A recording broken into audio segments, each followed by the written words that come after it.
Welcome to the Johnny Dell Football Academy podcast on the channel that's trying to answer the whys and hows of the game by talking through and dissecting game film and diving deeper to explain why the X's zig and the O's zag.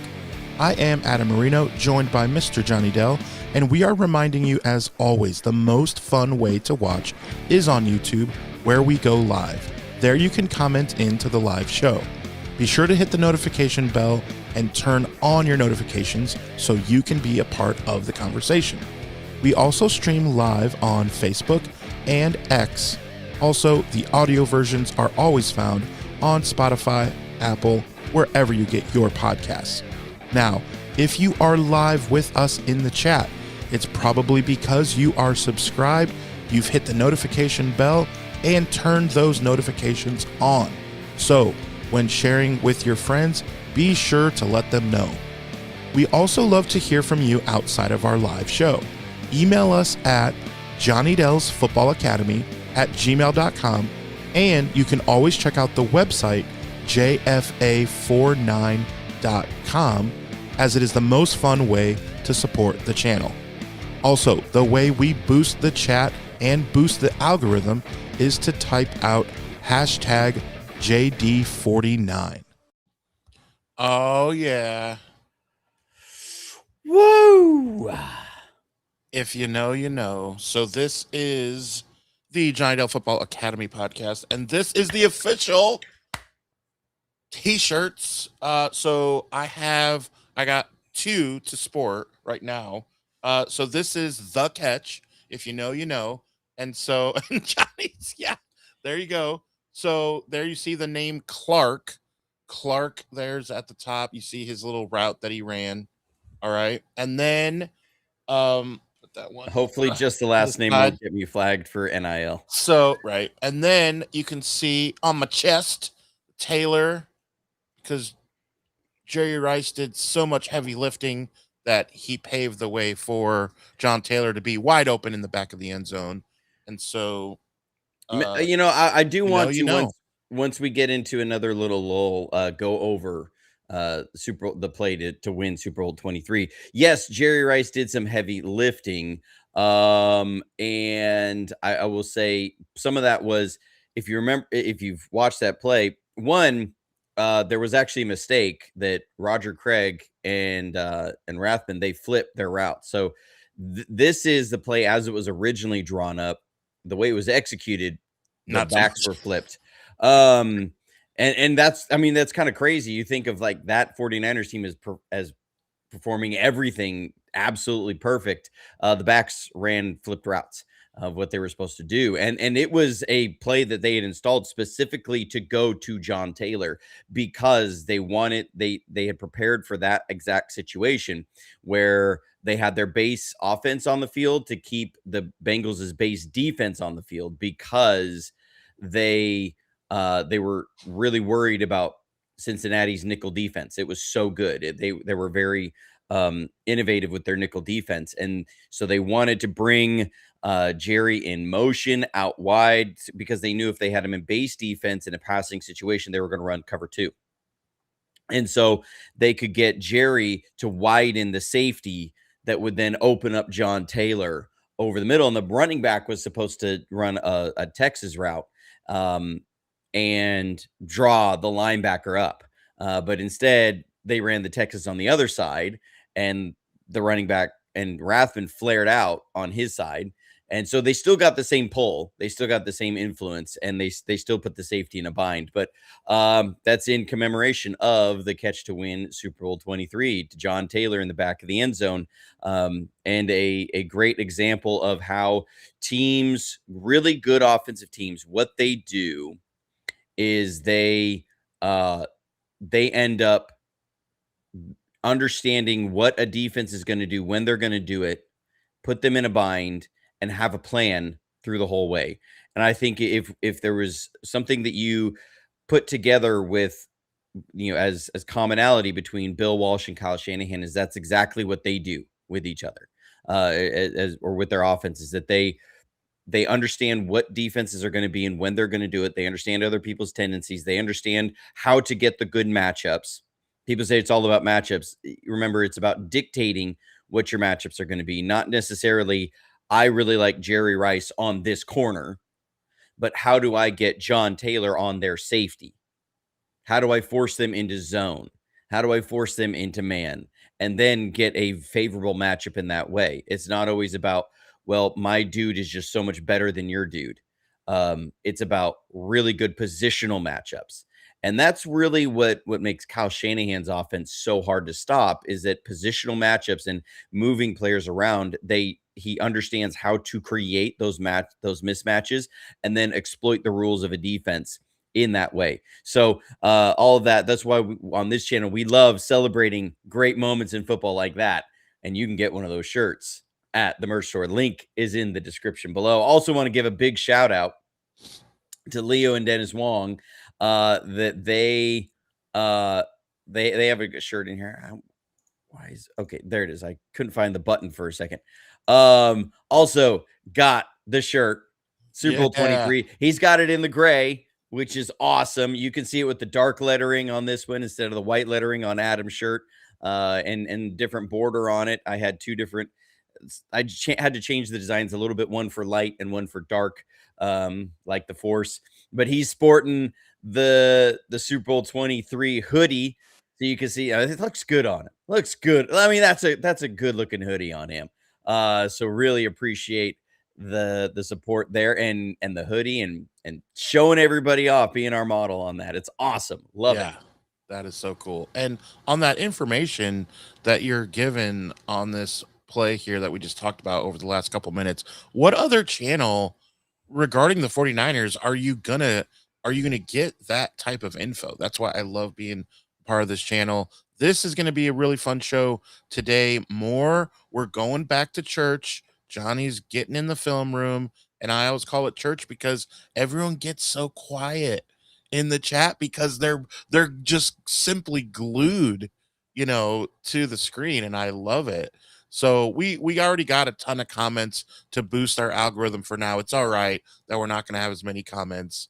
The algorithm will suffer 1% because Johnny's doing film. It's worth it. Dr. Steve got his hoodie and thermos over the weekend, he said. Oh man, that's awesome. He got his. Yeah, I think Dr. Steve, didn't you get the big water bottle? The one I know Adam got one of the tumblers. It's in my car. I forgot. On Monday I'll grab it so you guys can see it, but I use it I'm using it already. It's in my car. Man, it's awesome. I really like it. I mean, it keeps your drink. It's not exactly one of the ones that you would a product name that I probably can't mention, has to do with the Bigfoot of the Himalayas, but it doesn't quite hold it like that, but it's still it's the anti-sponsor. Are you the anti-sponsor for them? Well, no, I just don't know if I can use their copyright thing. I just don't. I don't want to. That's funny. We can't.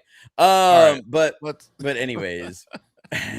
Cayman's like, show them X's and explain them O's. He's like, just get to the X's and O's. We're gonna jump into this. So one thing about Kyle Shanahan's offense is that, like we talked about with the run game, and that's why I had to use that as a primer, because I'm gonna use some terms. If you haven't watched that yet, go back after this episode, go watch that episode, then come back and fill in the blanks a little bit here. But he has an ability to run all these different plays from different formations, which is harder than you would think because everything's timed together. So you've got to understand like almost a beautiful mind geometry sort of a thing of how you've got to change the timing from a running back being in the eye like this, as opposed to if he's going to run the same route in an offset eye. Because what he's going to do here is he's going to run what's called a rail route, of how you got to change.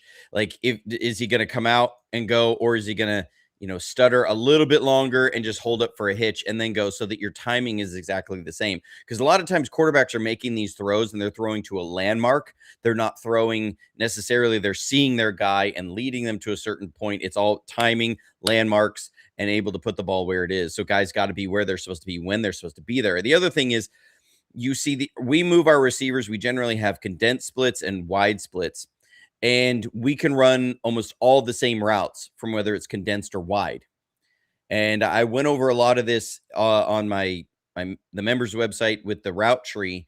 That was that took me a really long time to put together because it's hard to package these things in a way where it's digestible. And I know you probably would have to watch it like 6 times to kind of get the routes down. But like, for example, if we run what most people call a dig, Kyle calls a deep over or Dover, is going to be this 16-yard in breaker down the sideline. If you're from a wide split, you can run that. You just run straight down this.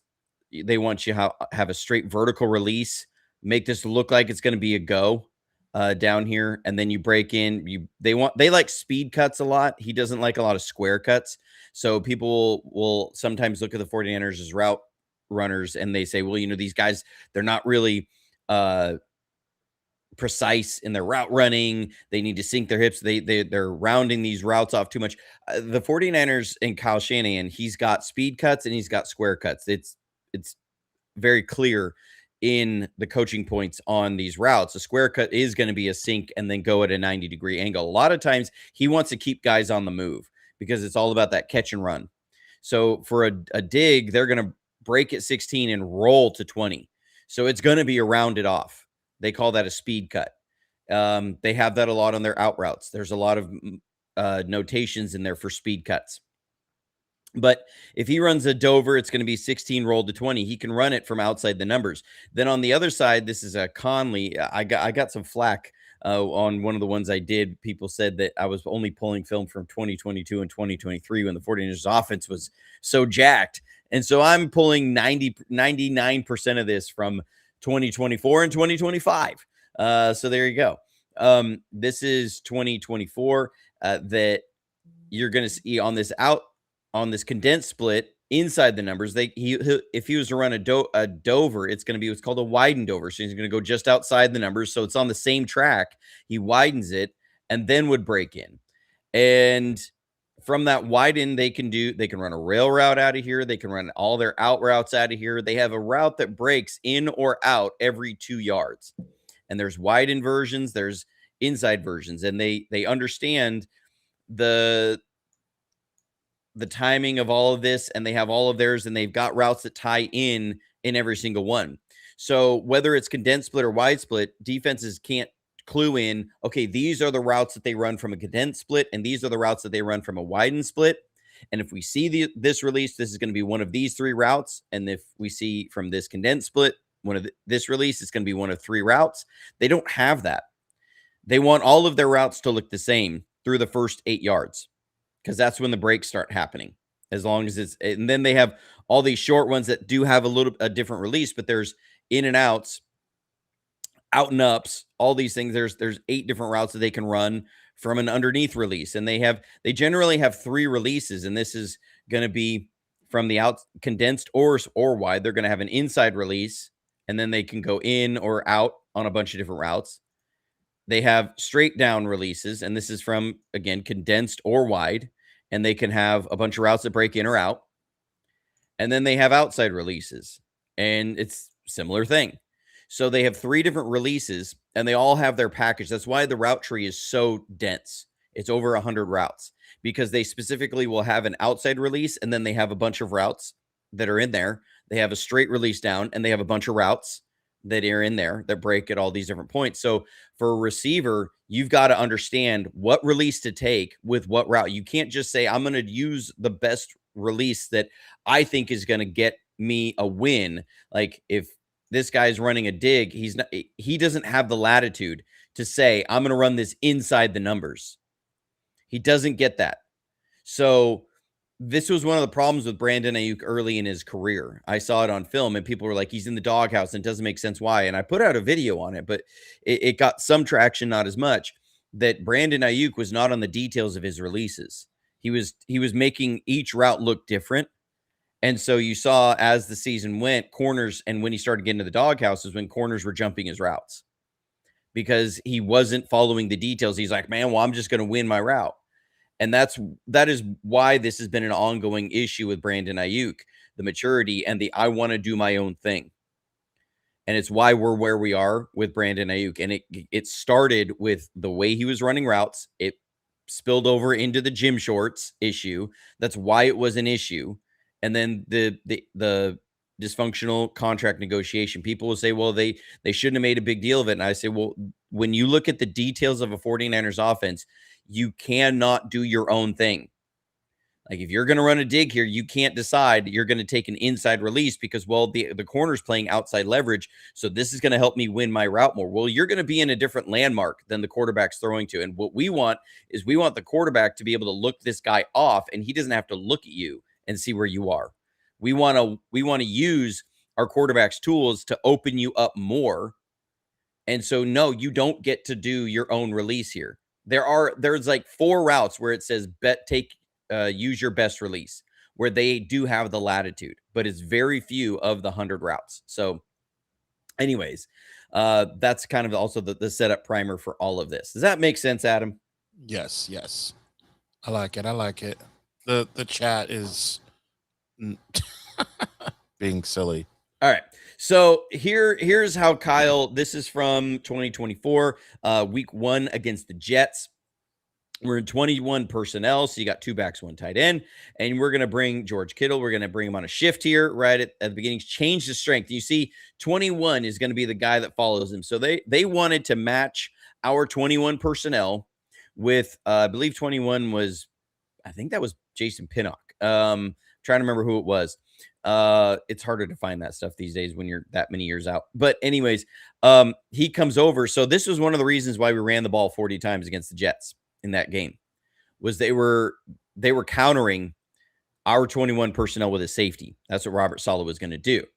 And so when you have a safety who's got to come in here and stop the run against these 2 guys, George Kittle and Kyle Juszczyk, watch how he plays. We're going to bring this shift, and then we're going to run a it's called close side wide zone, or wide zone to the strong side. Watch 21 here, how he plays this.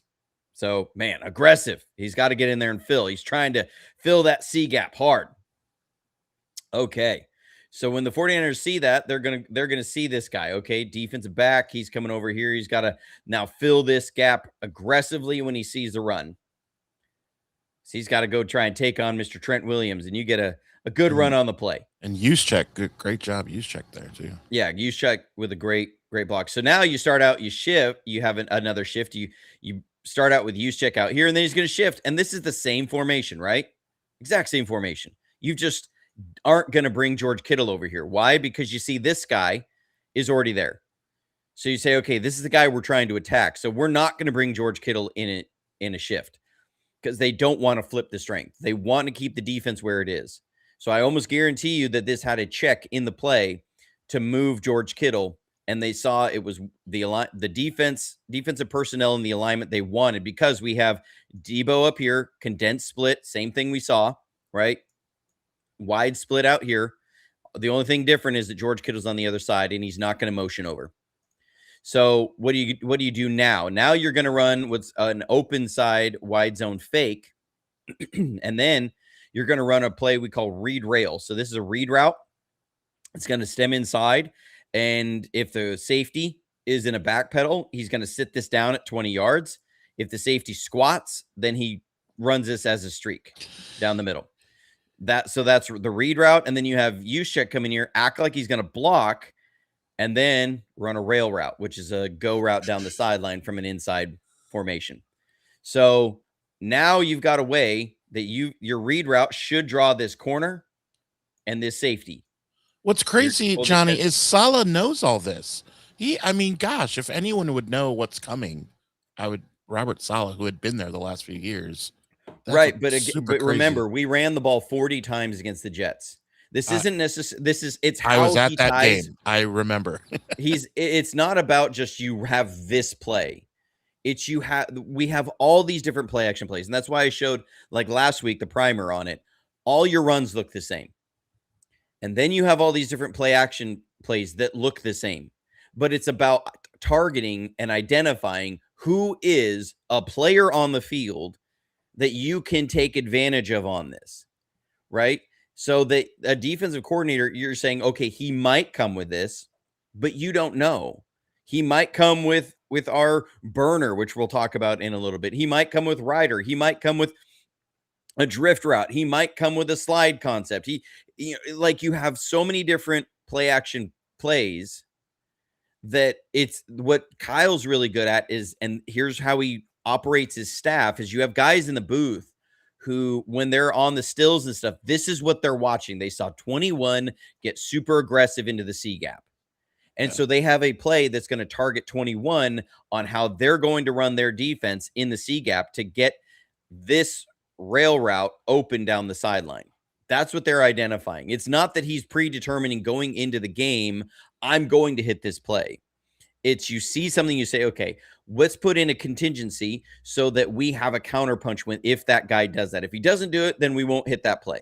You have a list of shot plays that they're gonna have in the game plan. And it's okay, if we get the right circumstances and if we see the things continue to happen that we've seen on tape, which is why you script plays, now we know we can come to this. And so we've got to continue to set it up. So you play the patient game. You say, we got to run 3 wide zones. And then on the 4th one, we're going to hit this, or we'll run 2 wide zones. And then on the 3rd one, we're going to hit this read rail. But these come from different formations. And it can even be, that's fine that Robert Saleh might know that this is coming. That doesn't mean that 21 on the field is going to be able to understand that this isn't a wide zone and that he's got to, this one's coming, because he may have to play a different one. So you see here comes the run fake. Here comes Juszczyk. Here comes 21, right? He is attacking hard, just like we saw. And so here comes so you can see him. You ran right by him. Oh no. Right. What have here I done? Juszczyk. You let the whole team down. You have a quarterback who understands what you're trying to do. So he's going to drop back and he's going to read this safety. So you get the safety with his hips flipped. Here's the read. So the safety's in a back pedal. So this is going to sit down and you get Kyle Juszczyk wide open down the sideline.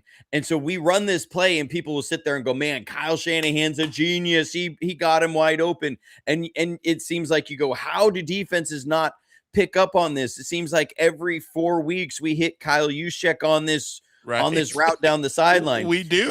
Well, we do, but it's because we don't package everything exactly the same way every time. Okay, so that was week 1 of 2024. This is week 18 of 2024.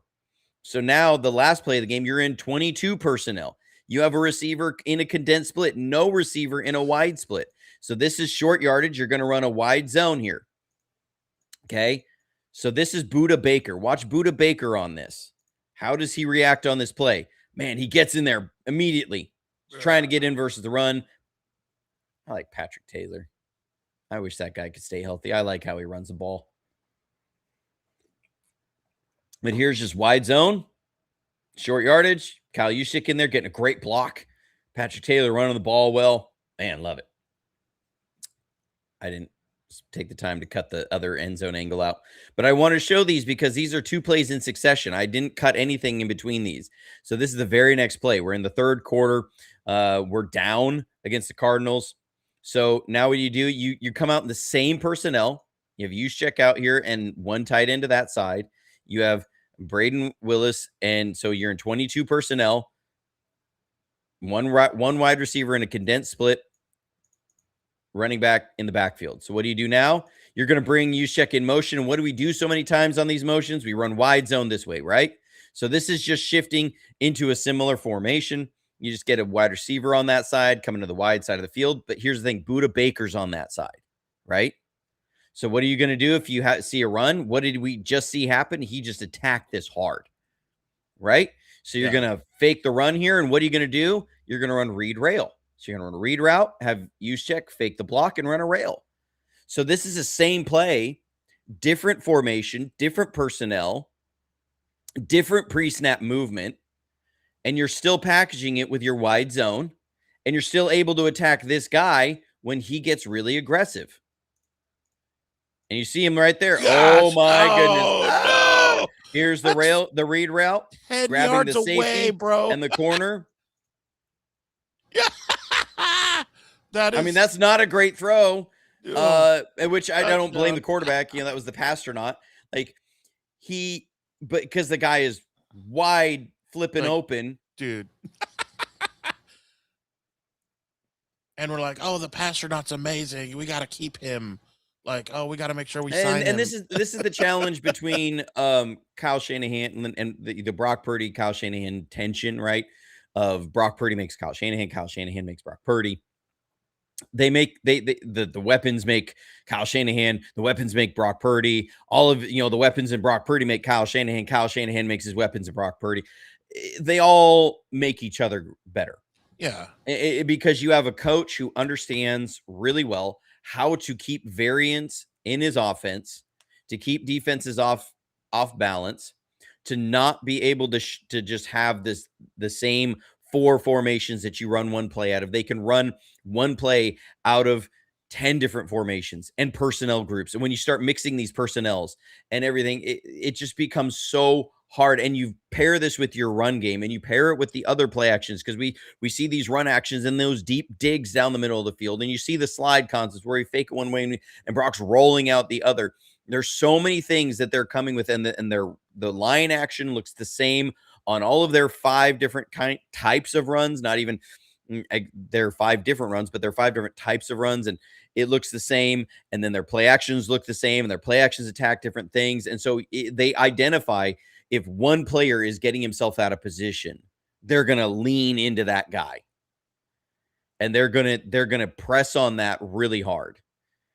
And so that's why it's so hard for defensive coordinators, because you've got to keep your guys absolutely disciplined and never overreact all throughout the game. But also they've got to play with their hair on fire and go attack. That is really hard on players. And this is why the 49ers emphasize we want our players to play fast. We don't want to overload them too much on stuff. There's a lot of detail, but in the end, you got to play fast, because that is their secret sauce, is this sort of stuff. Is we're not going to tip anything of what our plays are to the defense, and we're going to execute it quickly at a high level so that opposing defenses are constantly trying to play a step behind. That is the secret sauce of Kyle Shanahan. Man. All right. So then you're able to come with a similar concept, but this is more of a drop back, not play action, but it's the same main route you're going to hit, but now you're coming in not play action, but you're hitting them with other stuff. So first thing we have here is again, the extreme intentionality. So you start out with a running back in a bunch formation. So that already creates problem for these guys. They've got to figure out, how are we sorting out this bunch in case of pick plays? And you got George Kittle in the backfield. So these 2 guys have got to figure out, between a safety and a linebacker, who's going to be out here on Taylor, I think it's Taylor, and who's going to be, or it's Jordan Mason, who's going to be here on George Kittle. You can see these guys all talking, trying to figure it out. That tells Brock Purdy what they're doing here. That says, okay, this is man coverage, because of how they're going to then work this out and how they're going to follow this motion, right? And so you start out coverage check out here. So you get your first coverage check. Now what we're going to do is you get this guy who he loves. This is Justin Reed. He loves to try and fake these blitzes, try and mess with the offensive line. Well, guess what? Now you're going to send George Kittle in this orbit motion, and you're going to say, okay, we're going to bring you out here. So now you have to run with him through this guy and this guy. And we're going to run a concept that pairs with one of our most common pass plays is a choice concept. So we run a corner route paired with a choice route. So this is a choice. And you get that, like, think of George Kittle getting hit on this pass to win the game against the Saints in 2019. The one where he drug like guys 20 yards down the field. That was a choice route. So you had a corner route with a choice route. We run these with Christian McCaffrey all the time. You run it with George Kittle. The idea is, if you're going to get this interference, and this player's got to choose, do I go under or over the interference? If I go under, then you're going to break inside, because he's going to be trying to run this way. And so you break inside against it. If he runs over the interference, then you break inside. So that's how you set this up, and everybody knows you're going to do that. And then you have a variation on this called the peel concept. So you're going to run a short post instead of a corner, and instead of a choice route, you're going to run a rail route. So that's how you can give the same look, the same feel, same formations in the end with all of this. And now you get the defense a step behind, and they don't know what's coming here. So here comes George Kittle in motion. You see Reed trying to take off out here. You see him. Here comes this release, and he's seeing this. This to them looks like a choice concept that we run 3 or 4 or 5 times a game, right? So he's going to say, okay, I'm going to go over the top. I'm going to sit and then be ready to attack because I know if I go over the top of this interference, then George Kittle's running a choice in. That's what Justin Reed's playing this for. So you can see him. He's getting ready to try and break on that. He says, okay, I'm going to break. I'm going to go shallow, and George Kittle's just going to run right past him. Because he's not and it isn't just because George Kittle's really good. George Kittle is really good. But this is because you have a defensive player who's guessing on a route that he thinks wrong. Right? He's setting it up. He's like, okay, right there, I'm gonna play inside, and now I'm gonna jump. And so I'm expecting this to happen, and instead he just runs right past me. And now, I've got to react. I can't attack. Yeah. And so you get an explosive play off of this. That's absolutely huge. Okay, now we go against the Cowboys. Same year. You put Debo in the backfield. Now you're straight spread. Okay, you've got a spread formation here that you don't even have a running back on the field. Right. You have Debo on the field. You got George Kittle. So this is 1 personnel. No backs, 1 tight end. And you're going to bring Debo in motion out here like we've seen so many times with Christian McCaffrey. Now, one of these 2 guys runs a wrong route. So one of these guys is supposed to run a short post, and the other one's going to run a read route or actually a streak, because if it was a read route, the safety's in a bail and he should sit down, and he never does. But we then run Debo on this rail route. Same play, same concept, completely different formation. And now, because you went spread and they wanted to show heavy pressure, you get Leighton Vander Esch on Debo Samuel trying to run with him, running a rail route. That ain't happening, right? Like, one of these guys is supposed to break in. Pretty sure it's this guy. I think we're going to clear this out, run a short post, and then a rail route. But ends up, like, this is not supposed to happen. 2 guys in the exact same area. So one of those guys ran a wrong route. But you get this wide open. Ain't no way Leighton Vander Esch is running with Debo Samuel down the sideline. And so, again, if you're a defense, how do you know that play's coming?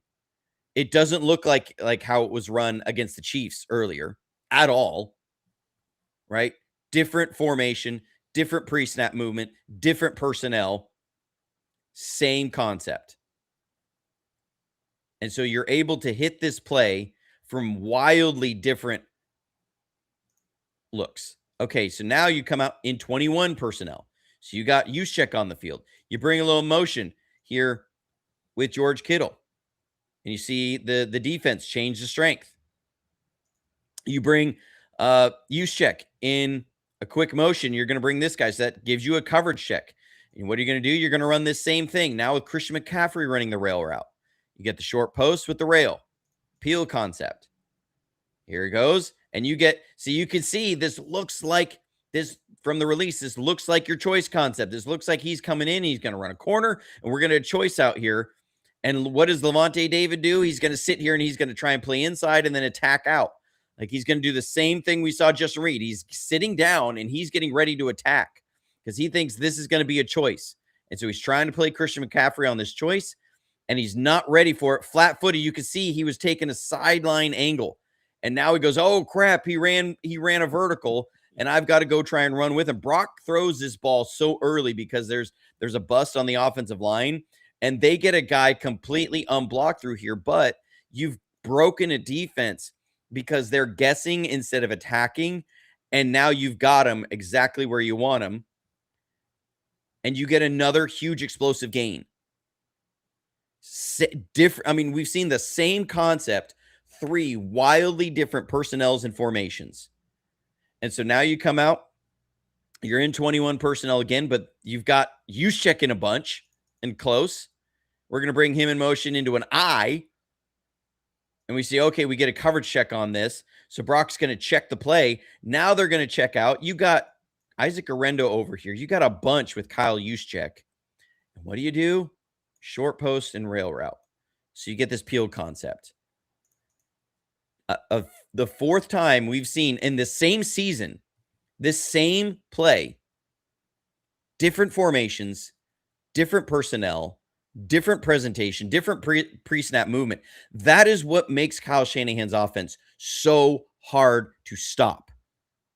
Is that you cannot clue in on what, like, that's why I always laugh a little bit whenever there has been a defensive player who's like, we've seen some tells on tape, we're going to be able to get him. That player, I promise, is going to give up 2 touchdowns in a game. I remember Patrick Peterson said that before the 49ers played the Steelers in 2023. He says, he's like, we've seen some tells on tape. We got it. They hit 2 touchdowns on Patrick Peterson in that game.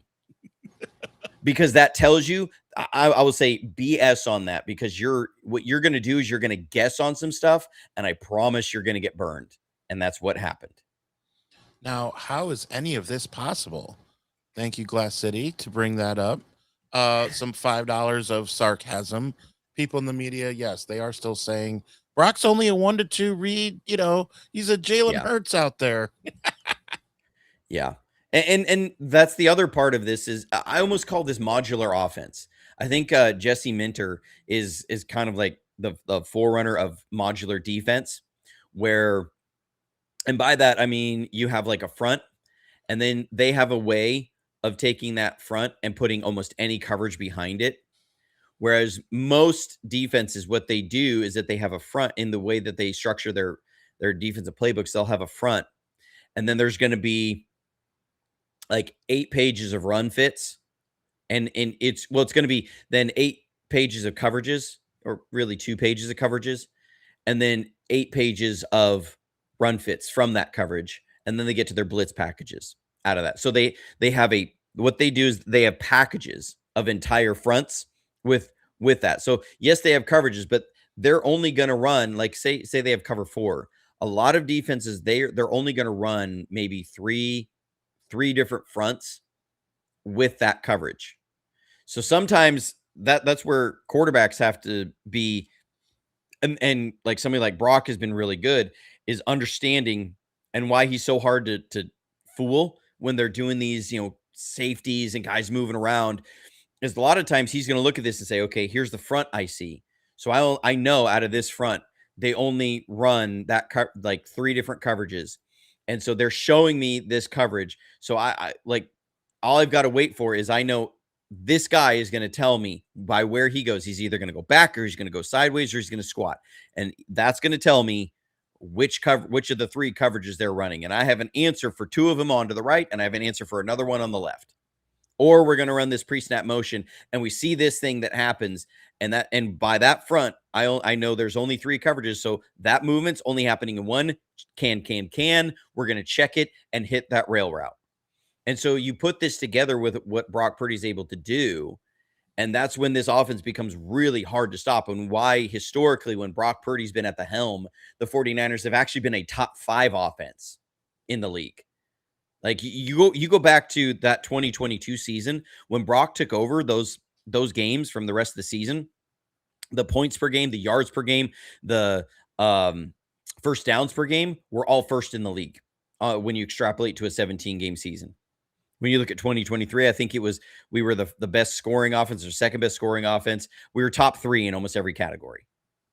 And you look at 2024, yes, the scoring was down, but yards, first downs were all incredibly high. The biggest issue in 2024 was red zone offense. Yeah. Was we weren't closing the deal. We were talking about that every week. Right. 2025, then, when Mac's in there, it is like 6 points per game difference between him and Brock Purdy.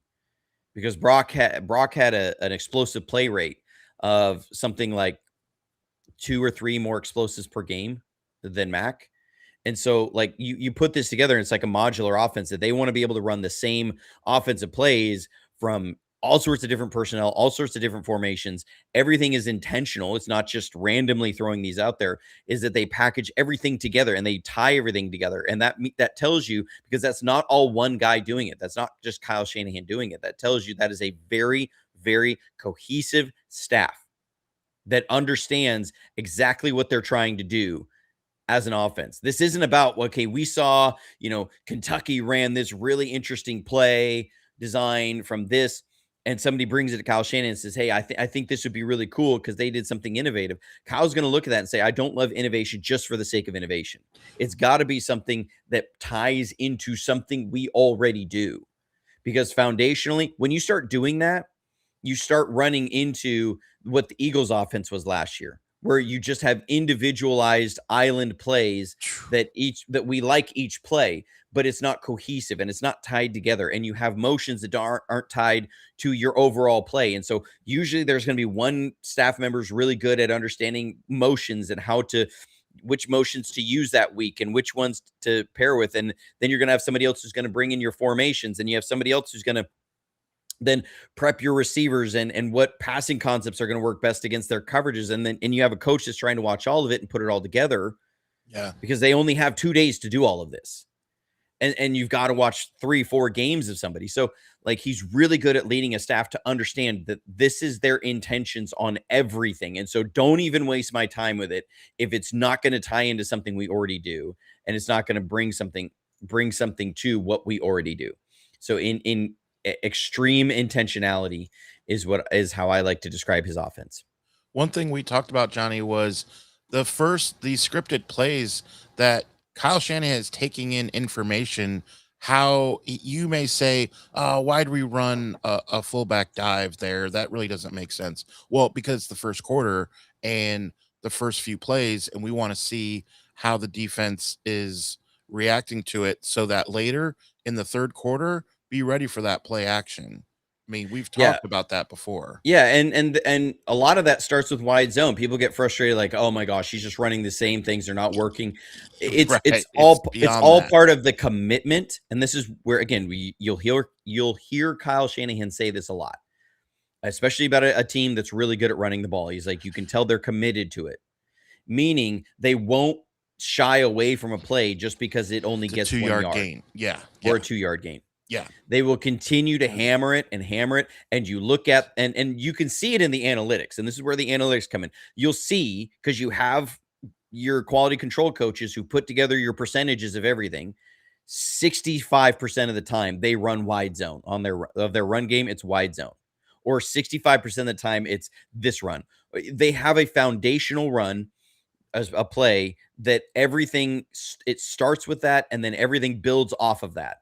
And it doesn't just mean you've invested that time in your installs, or it was the first thing you installed. It means from a philosophical approach, you are committed to run that play even if it doesn't work, if it's not gaining yards, because your entire the offense is built on this and predicated on that. So if you don't run it, suddenly you lose your identity, you lose who you are.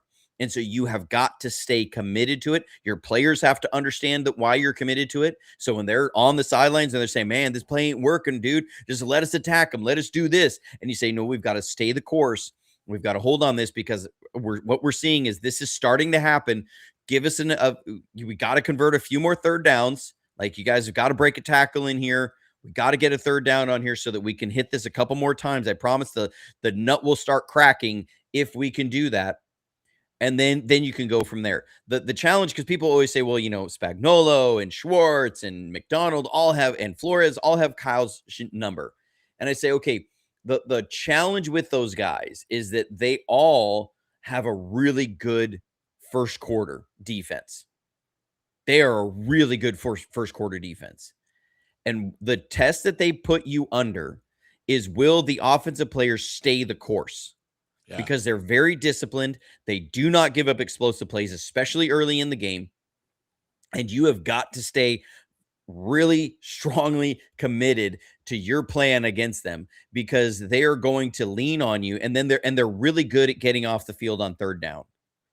And so they create short drives early in the game, and it's really easy for your guys to start pressing and start saying, okay, I've got to attack more vertical on this wide zone or on this split zone, instead of making it look like my wide zone, because we're pressing, and they force an offense to start playing undisciplined. Because like people have said, like Schwartz, for example, and I go, well, we just put up 26 points on them last November. So I don't say Schwartz just always has a number. I get it. Historically he has, But when you look at those games individually, what you start to see is the execution gets poorer and poorer as the game goes on from offensive players because they start pressing and they start playing outside of the commitment of the system. And then you can get a turnover early, and they get on you early, and they stay fresh, and they get off the field on third down. That's what makes them really, really hard to play against. They're incredibly disciplined. They are committed to their philosophy, and that becomes a hard nut to crack. And they generally tend to have really good players. Really good defensive coaches tend to be really good at acquiring and identifying good defensive players to play in their system. So like that's my counterpoint to these guys have their number. And I say, look, you look at those defenses, everybody struggles against those defenses. You look at the 2023 Chiefs defense, that was a top 5 defense in the league. Yeah. You look at Brian Flores' defense when we played them early in the year in 2023, right? Minnesota. 2024. Yeah, at Minnesota, that defense, we actually had the best offensive performance in the first 2 months of the year. Like the first 8 teams that played them got they were trucking everybody. Yeah. Like there were legitimate calls. Brian Flores is going to be a head coach next year. And you look at Brock's quarterback performance in that game, like that was the Minnesota defense that held the Bills to 9 points. Yeah. And Josh Allen threw 2 interceptions, and I don't think he didn't throw a touchdown. Brock threw a late pick in that game because we were forcing it by that point. And he was concussed. Like, and so people look at that game. Well, Flores has Kyle's number, and I'm like, he had everybody's number in the early part of that season because he had done so many, he had made so many changes to that defense. Very few people were prepared. You didn't have tendencies. You didn't have things on it. As the season went along, people started to crack that nut because there was more of them on tape. But like, I don't just buy that. I think that's what happens when we micro focus on the 49ers and Kyle Shanahan. Again, when you look at the aggregate of what Kyle does, he's a top two and 3 offensive mind in the game, and one of the best over the last 25 years. So here, this is against the Patriots. We're going to see stuff that we've run a lot, and this is things started to change in 2024 with what was in 2023 really with Christian McCaffrey. We started to run a lot of what were traditionally play action passes as 7-step drop back passes, and that changed because they understood that with Christian McCaffrey. Now Christian McCaffrey was injured during this time, but they understood the gravity that Christian McCaffrey was pulling in the passing game. Meaning, if a defense saw Christian McCaffrey flare out here, you saw you saw 2 players always being able to go get him in the open field because nobody wanted Christian McCaffrey on a linebacker in an open field. They didn't like him against a safety in the open field. So you saw him affecting this. You could run him on just a curl route on an over route over the middle, and you were going to draw linebackers attacking hard because they didn't want him in space. So suddenly you could say, well, we don't have to do a run fake to get that linebacker to jump up. We can just release Christian McCaffrey. So we started to run plays that were traditionally play action plays as drop back passing plays. And that added another layer of how do you tell what's coming? Because now your drop backs, you've added 8 plays to your drop back that were traditionally teams had their sections of play action passes, drop back passes, and they were different in the defensive prep. Now they're all in the same one. And so this is a play that was usually a play action pass. You're going to have it's called burner. So you have Brandon I'll say the one who shall not be named running a route down the just inside the numbers, and Juwan Jennings running a high crossing route. And you see, like, this is what I mean. You have Jordan Mason flaring out here. Now you can see he doesn't draw the gravity that a Christian McCaffrey does. And people would say, well, why wouldn't they take Christian McCaffrey off the field more? Well, because of that. Is because you're trying to run your offense. You've shifted to more of a drop back from these same plays, and you're not drawing gravity like Christian McCaffrey was. But you see this is running the clearing route. You're going to get Juwan Jennings over on the high crosser, Brock right on time in between the players. That's where the gravity doesn't happen. And so it's more of a tight window, big explosive play. But you're in 21 personnel, so you got Juszczyk on the field. You got tight end out there for a coverage check. Be able to bring this little bump motion. Looks great. Man, 49ers are rolling. We're getting going. Okay, now your same personnel. Actually, you're in a bigger personnel. So you're in, you got 2 tight ends and 1 running back. So we're in a different personnel. And what are you going to do? You have receivers on a condensed split. Like we were all spread wide. And now you got 2 backs in the backfield. You're going to be able to run this flare. What are you going to do? You can take Debo and you're going to run him on the streak. And you're going to run the one who shall not be named on the high crosser. And now what's happening is drop back, safety saying, okay, I remember this is a different look. I'm a little late. Oh, they're going to run a high crosser, so I'm going to jump this. And now you get Debo running right by here because you got a quarterback who's actually reading the play. And you get a massive explosive to Debo. Same play, different formation, in the same game, different formation, different personnel. So now you're going to come out here. You're going to put George Kittle out wide. You got 21 personnel. So you got Juszczyk on the line, Jordan Mason here. So you get coverage checks. You see that they got this guy out here on George Kittle. You see they got a linebacker on Juwan Jennings. That tells you this is zone coverage, right? They're not putting a linebacker man coverage on George Kittle. So you get a coverage check right away. You see this guy is in bump. So that tells you this is going to be cover 4 tricks. So you're going to have a cover 4 on this side with a cross key from the backside safety, and they're manning this up. So they're going to man, and then it's going to be this guy's man. Actually, and this guy's man. Sorry, this guy's zone. You're going to have man out here. So you got man on the backside. You got a safety cross keying. So you're going to run same thing here. You're going to have this big in and then there. And so this guy is going to be cross keying to the number 3 on this side that's crossing the field. So he's going to be sitting short. Now Brock's got to look at this safety. He's going to say, okay, if this safety doesn't attack the middle of the field, which he probably won't because he's got this guy to cover anything short from the number 3, I should get Juwan Jennings on this play. Pre-snap motion. Here it comes in the drop back. You see this guy is squatted. All right, we're in business. Here comes the cross key. Squat. Here comes this over here. And then you got Juwan Jennings on that. Bang. Great throw by Brock.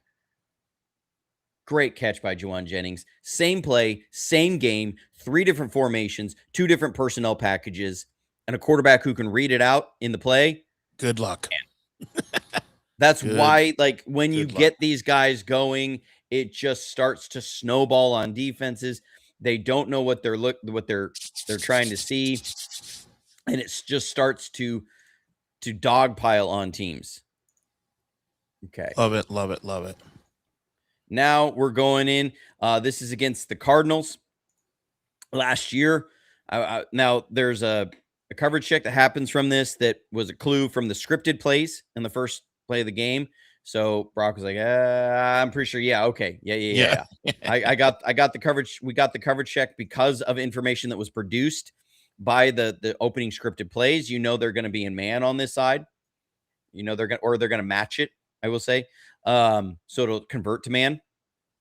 And I know certain guys really love to hammer Kyle Shanahan for splitting Juszczyk out wide on these and saying it's buddy ball out here because he's not going to win on this route. That's not a win. Look, it gives you the proper matchup you want. And so this is a difference between a play executor and a play designer and how they view these things.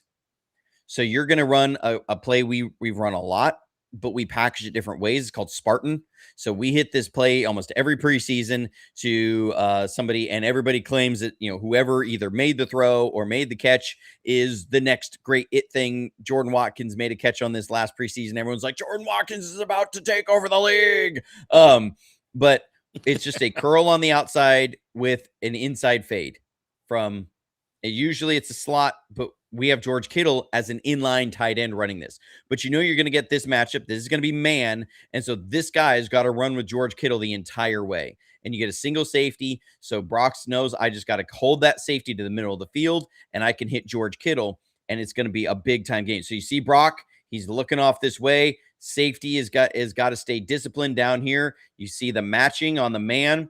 and you've got George Kittle going to run this with a huge amount of space. Boom. Great throw by Brock. Great catch by George. And you get the play you wanted. Okay, this is the next week. Very rarely can you go into a game week to week, run the same play, and get the same big explosive gains. And this is against Jim Schwartz's defense, which everybody says he's got Kyle's number. Now you're in 11 personnel. So you've got 3 wide receivers on the field, different personnel. You're in a different formation, right? Now you've got George Kittle not as an inline tight end. You get a coverage check by these guys with him being outside. You're going to then motion Ricky Pearsall out here. You're going to run the curl route, and you're going to run the fade. Spartan. This is the same play. Same passing concept. And you're able to run it. George Kittle just runs right by his guy. Great throw by Brock and high winds. That was a windy game. You can see the guy's lanyard right here. Watch his lanyard. You can see how hard the wind was blowing. It's a little windage check. We go back to 2023. So you start out Christian McCaffrey, or that's George Kittle out wide, Kyle Juszczyk out wide. You're in 21 personnel. You're running a spread formation. This is what we saw running against the Cowboys in 2024, right? The same spread formation, but completely different personnel. So you're like, that one was only 1 tight end, 4 wide receivers. This is only 2 wide receivers on the field. So when you talk about that, every personnel package of your defense has to prepare for every play in every formation, it's true. Every personnel package the 49ers have runs the same formations. And so this is modular offense. Now you come full spread. You motion Christian McCaffrey out. You get a coverage check by Levante David out here. You have a safety on George Kittle, and you have a linebacker on Kyle Juszczyk. So you have corners from inside. These are outside corners now trying to play inside. That's a huge difference. And people have to understand the advantage that gives. These corners are not used to playing slot. They're not used to playing 3-way goes. They're used to being out here and playing deep or in breakers. That's all they're used to playing, or short outbreakers. Like, they do not play these 3- and 4-way go kind of routes. Like, they're not the kind of players that do that. They don't practice the footwork all the time. So what do? You have the different formation now.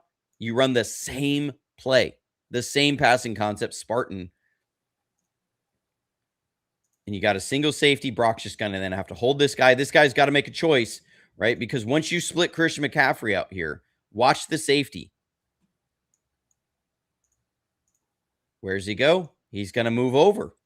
Yeah. There's strength to that side. He says, we have George Kittle, who's great with the ball in his hands over here. We got Deebo Samuel, who's great with the ball in his hands over here. We got Christian McCaffrey, who's great with the ball in his hands over here. Gosh. And so we do not want one of those. All those guys have to do is he breaks one of those guys. If I'm not over here, this is a touchdown. So he's got to give respect over there. That's a coach that understands what his players, their skill sets do to a defense.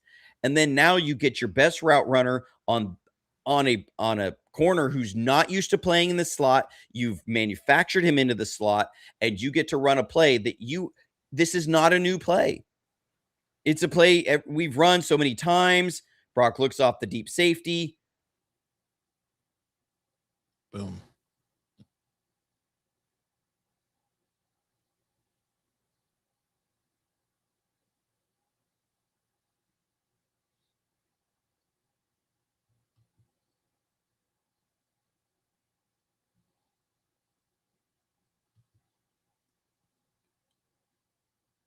Uh-oh.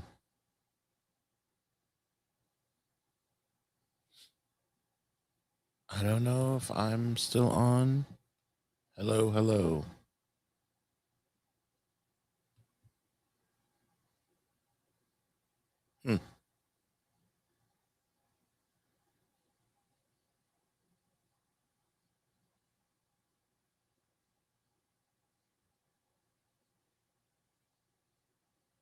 Oh, yep. I think it's just me.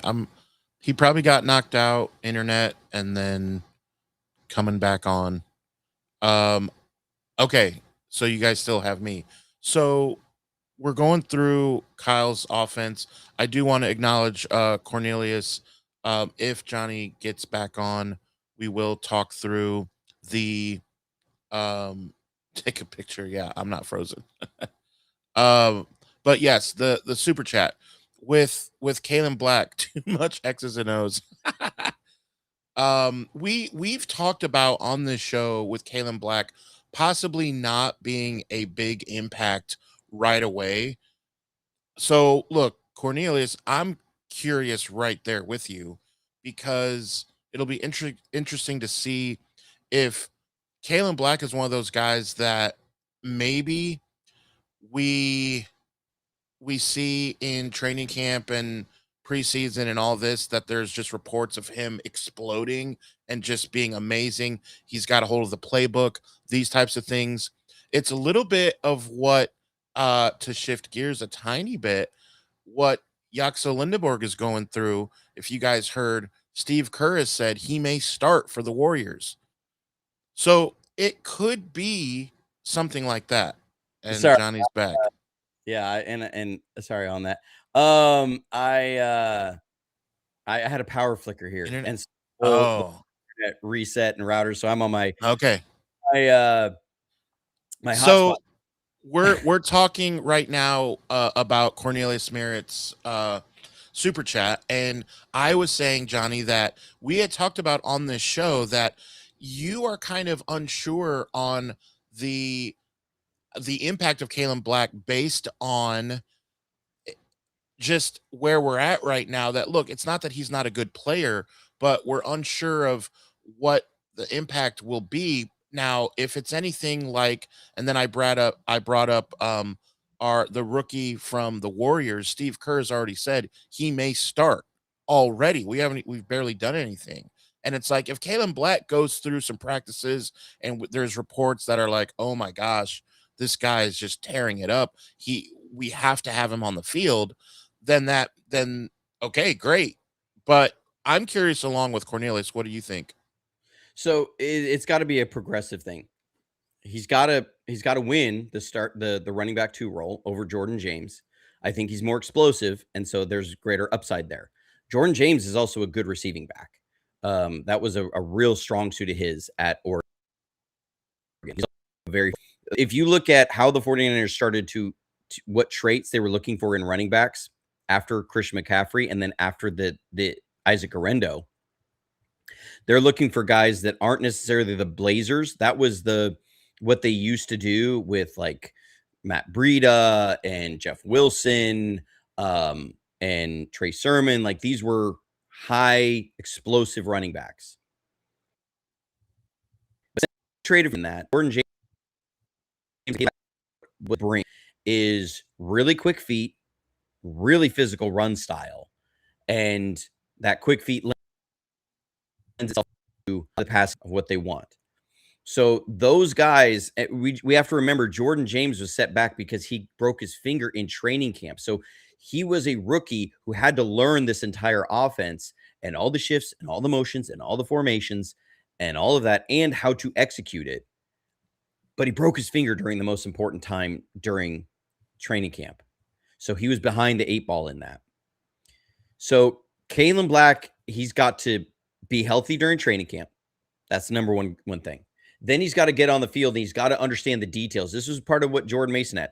Is Brock Purdy did not trust Jordan Mason to be where he was supposed to be on every play and be exactly where he was supposed to be on every play and read it out the same way. So there were moments where Jordan Mason was open and Brock just didn't throw him the ball because you could see he didn't trust that when he went to turn and throw that Jordan was going to be right where he was supposed to be.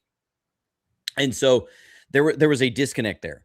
So first thing that's got to happen is you got to get on the field. And then the second thing is you got to earn the trust of Brock Purdy to throw you the ball when defenses have taken away that deep and intermediate area. And then you've got to go break tackles in that area. And once you do that, for 4, 5, 6 games, then you earn the gravity of the defense. Like gravity of a defense doesn't just happen by training camp reports. It happens by you've got to put it on film. And that to be able to put it on film, you have to earn the trust of the coaching staff and your quarterback. And so it's a lot of work behind the scenes to get to that level. Christian McCaffrey didn't just come into the league with everybody giving him all that gravity. He earned that gravity over a career. And very quickly in the league, he earned that gravity. So, so hopefully, yeah, people are saying they lost me for a sec, but hopefully I'm in there. I'm on dual now. The Wi-Fi or the internet came back, so I'm splitting my hard line and my hotspot right now with a dual shot. We're running redundancies up in here. I don't know where the last play I was doing cut off. Where did it cut off at? Yeah, it's hard. Just go through that again. Basically, So this is that Spartan we've gone through here. Big explosive. You get a 76-yard touchdown because you're able to. I mean, this is what it means when people will say a coach is putting his players in a good position to succeed. That is a loaded statement. Okay, what do we mean on this? You mean you get a coverage check for your quarterback with your formation. You put your best route runner on their corner in a area of the field that he is not used to defending. He's not used to defending a 3 and 4 way go. That you pull gravity away from that so he doesn't get a safety help. You are isolating him in huge amounts of space. Yeah, look at all that space. I mean, that is putting your players in a good position to succeed. There are so many layers of detail. Safety has no chance. Not even a it's tiny not bit. just it's not just a catchy phrase of, you put your players in a good position to succeed. It truly does. Like, there is a difference in how you do it, and it's the devil is in the details of how you do that. It is truly in all of that detail. That is what it looks like, and that is what we mean by it. And that's what separates Kyle Shanahan from all these other guys. People say, well, doesn't every offensive staff do this? Doesn't every offensive coordinator? No. Like, you're looking at the guys who can do it the best way because they understand how to run a staff, and from a foundational point, get to this place is like Andy Reid, Kyle Shanahan, Sean Payton, Sean McVay, Ben Johnson. Like, those are your 5 guys that understand the details and can almost foresee the details of all this stuff as well as anybody, and then also be able to understand defenses better than anybody. Because Kyle understands not even just from the coverage standpoint, which we'll get into next week, but from the perspective of, when I run these things this way, this is how it changes the workload for the players during their week of prep. This is how it changes the workload of the defense going against scouting teams during the week. Is that they've got to practice against the same passing concept in base, in nickel, in dime. They've all of their personnels have to get the same looks of all of their 30 different passing plays. So when you say they only get 35, 40 reps in each session of practice, just wrap your mind around that. You have 30 passing plays that can be run from every single personnel package you put out there and from every formation you put out there. So now you just understand the load that this is put on defenses. The base defense, base fronts, base coverages. You've got to go out on the practice field, and you only got 40 plays to try and practice against all their different runs, from all their different formations, from what they look like, from what the footwork for the angles of attack by the offensive line. The defensive line looks at this and they practice against it, and they've got to say, well, they're 66% of the time they're going to run wide zone, so we got to practice that. We got to run 10 reps a day on that to really get that down. And my coverage guys have got to understand all these different releases, and we've got to get that down, and we got to do it both with our third linebacker on the field and with our nickel on the field. And they can hit us with all these different passing plays from all these different personnel. So we got to really run through these plays to get enough plays in. And they do that red zone, gold zone, between the 20s, backed up. And so there's this entire volume that all your defensive personnel has to be prepared for. Just understand the load that puts on a defense and their prep during the week when they get 3 days of practice and they only get an hour and a half on the field. That is why his offense is so hard to stop. And so then when you go against one of your division rivals, you take a concept that you run all the time. This is a Chevy concept. So this is the concept Chevy. Over is the in-between route, and then that's a separate concept, the under concept. So the under concept is going to be, this one is your streak and your seam, which also has a side adjuster, and then an under route. So it's a clearing route with an under route. And then your over is going to work as your check down. So how this works is this is against one coverage over here. This is against the second coverage over here, or 1 and 2. And then, so if you get a certain coverage, you're going to have 1, 2, 3 in your progression. And then if it's a different coverage, you're going to have 1, 2, 3. So you have two different coverages or concepts here. So we can run Chevy. We've done it with Chevy flat, Chevy over flag. We've done Chevy over choice. We've done Chevy over. We've done we package this with a number of other concepts in there. So Chevy, what that is, that's a Chevy post, which is a 6-step post route paired with a Tony route. So that's your Chevy concept, and you can see here in this that it's run from different formations. So you have the Chevy over here, you have the Chevy here, you have the Chevy here, Chevy here. So we run these in a bunch of different ways. So this is a very common play for us, and your division rivals are going to understand that. So what do you do here? You're going to run this. This is going to look like a Chevy concept. So you're going to have this Tony Chevy post, but now you're going against a division rival. They know your Chevy concept. They know what it looks like. So what are you going to do? You're going to say, I'm going to run this as an out and up. Yeah. Yep. So you're able to throw another wrinkle in here. So you got this. Here comes the Chevy post. This is looking like the Tony route. You see, this guy's going to see that, and he goes, okay, here comes the Tony. I know they're running this Chevy concept. Here's getting ready to attack it, right? He's trying to undercut this pass. And you get a little pump here from Brock, and you're going to get this going right down the sideline. You get Juwan Jennings, who's not a burner by any means, 5 yards behind the defense. So modular offense, everything looks the same.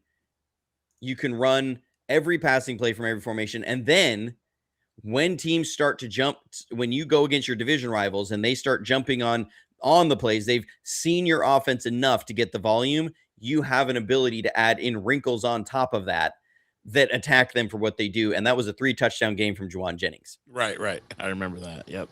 So awesome. That is what makes Kyle Shanahan's offense so hard to stop. So now, I mean, we're putting this together. You understand why I do it in a number of different episodes. It's not just one thing. We started with the run game and all that has to do. So if you haven't watched that episode, go back, watch that episode because it's dense like this. And then you've got to this part of the passing plays. And then we're going to get into even more of how he breaks the rules of a defense from there and continues to do it. And so these are foundational. Like it's the same principles applied. It's just here's the beginning, here's the middle, and then here's the end result of that, of the really fancy stuff. So there you go. Yeah, love definitely when you show people the channel, these types of episodes is what you want them to see. Besides, obviously, the complete video breakdowns like during the season, obviously those are what you want to show as well. But these types of episodes are so fun. And yes, Johnny, I did break news that LeBron James did sign with Philadelphia. The 76ers, huh? Very odd. Okay. Yeah, moving all the way to the east just seems, I mean, far away from Los Angeles. Look, LeBron is, me and him are almost the same age. Like, I'm ready for LeBron to ride off into the sunset. Yeah. Like, I want the next era of great basketball players. He's going to give it one more go.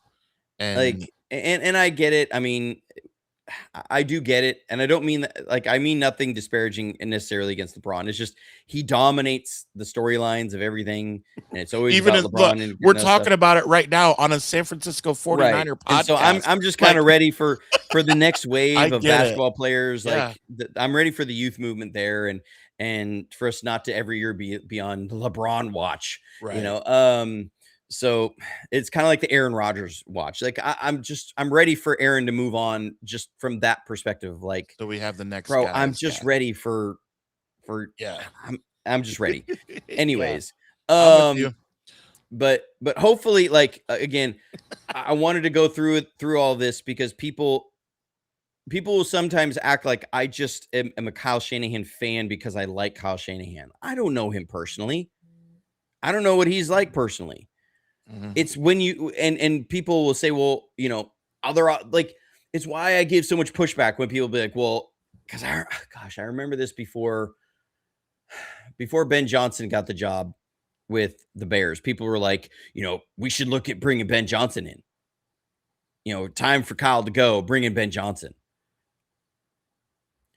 And he's creative and he does all this stuff. I'm like, and that's why I get frustrated because I feel like I'm like, I feel like you guys don't watch the film, or if you do, you're not understanding exactly what you're seeing from foundational through. You're just seeing individual plays, whether they work or not. And it's why I push back on a lot of the criticisms against some of their stuff, because I'm like, look, yes, their drop back passing game may not be as sophisticated as some others, but when you look at how they have gone about their business, you only have so much time on task, and so what? It's you're gonna have to rob Peter to pay Paul somewhere. So okay, what is your suggestion here, right? And people say, well, Kyle needs to morph and move on, and I go, I don't think that really exists. Like, people do evolve. There's evolution, but we're not talking about like jumping species here, where a guy who's been a the run game kind of committed the way he is, and you've built that for so many years, just suddenly shift and say, well, we're going to be a 60% drop back pass game kind of team. Like, it doesn't happen. And because you have to change the way that you've gone about everything, and you change your philosophical approach on everything. And again, there's only been 1 year out of the last 7 seasons under Kyle Shanahan they have not been top 10 in yards. And that was 2020, when you had one leg Jimmy G for most of the year. You had Nick Mullins, CJ Beathard as your quarterbacks, and everybody on the offense was injured. Yeah. That is the only year since 2019 that they haven't been top 10 in yards. So I just don't buy it that they aren't productive, that there could be somebody better out there. I don't know if there's anybody better at, and when you talk to defensive coordinators, it's like Kyle Shanahan, Sean McVay, Kyle Shanahan, Sean McVay, Kyle Shanahan, Sean McVay. Those two guys, because this is how they both go about their business. And it's not easy. It takes commitment, and you're gonna come under fire when you hit October and you hit that rough patch where it looks like it's not going well and things don't seem to be rolling really well. And people are gonna say, well, maybe Ben Johnson would do a better job. And I'm like, it's not plus plus. It's going to be a plus minus situation. So, like, it's why I respect him so much as a play designer and as an offensive mind, because when you dive into the details of what he does, it is so dense and so impressive what they do as a staff. And there's a reason why every year somebody on the 49ers offensive coaching staff is poached to go somewhere, because Right. everybody's asking the question, how do we do that? How do we do that as an organization? Organizational structure. How do we put a staff together who all can do this? That is why there are more of Kyle Shanahan's offensive assistants that get poached than anybody else in the league.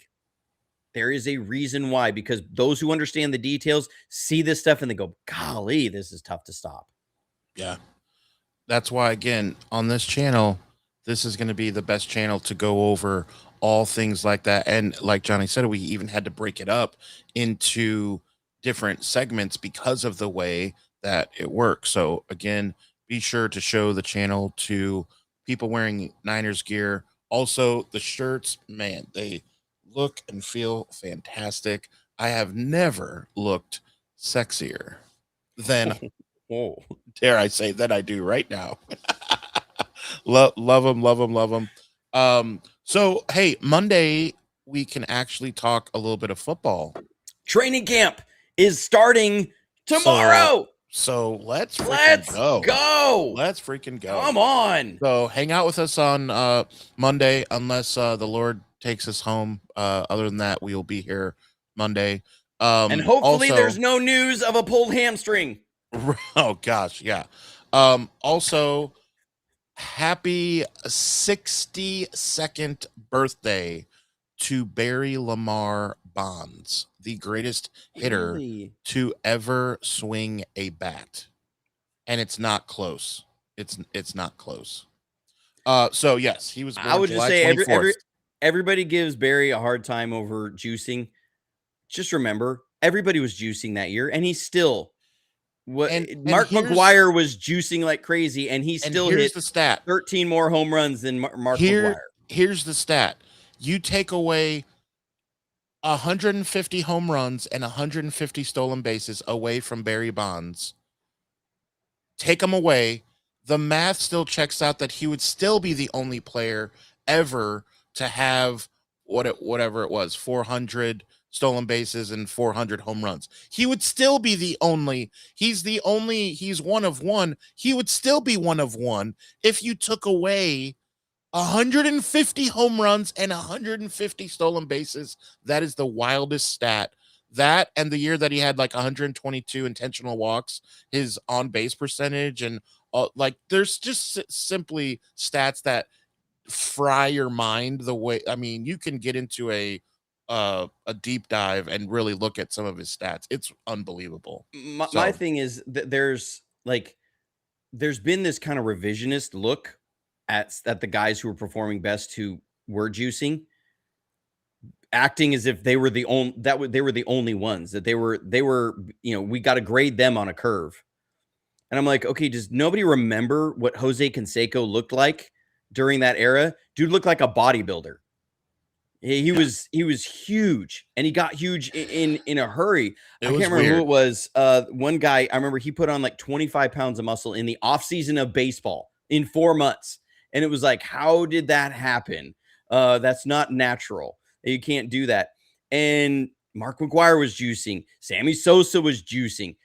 A lot of players who didn't even make the headlines were juicing. It's kind of like when they went after Lance Armstrong, right? He was juicing. And then and they stripped him of all of his Tour de France. And then somebody was like, well, actually, by the records, if you eliminated everybody who was juicing, you have to go to like the guy who placed 50th in the Tour de France is the guy who actually won. Right. Like, it wasn't that Lance Armstrong won because he was juicing. He won because he still performed better than the 49 other guys that were juicing. And so when we look at Barry, you have to still put it in perspective. Okay. Now, again, compared to like, if you go back to Babe Ruth, if you say, well, if Babe Ruth juices it with the technology and everything that we have in Barry's day, Babe Ruth probably crushes everybody. But like, I have a hard time with that of saying you just accept it as the era. It's kind of like people saying, well, Arnold Schwarzenegger only won the Mr. Olympia because he was juicing. Everybody was. Yeah. Like everybody, like he didn't win because it doesn't work against when you actually he's look still at the greatest no matter how you slice it. So happy birthday to Barry Bonds. I will agree, greatest hitter that baseball's ever seen. If you like Barry Bonds content, look up All the Smoke, which is the podcast that he was on. Very good episode with Barry Bonds with All the Smoke. Very, very good. All right. So we will as much as a Michael Jordan interview, right? Because he's always going to be sucking down a cigar. Right. So again, hang out with us on Monday. We'll have lots to talk through. Definitely. Stay safe, stay healthy, get a t-shirt, and as always, go Niners.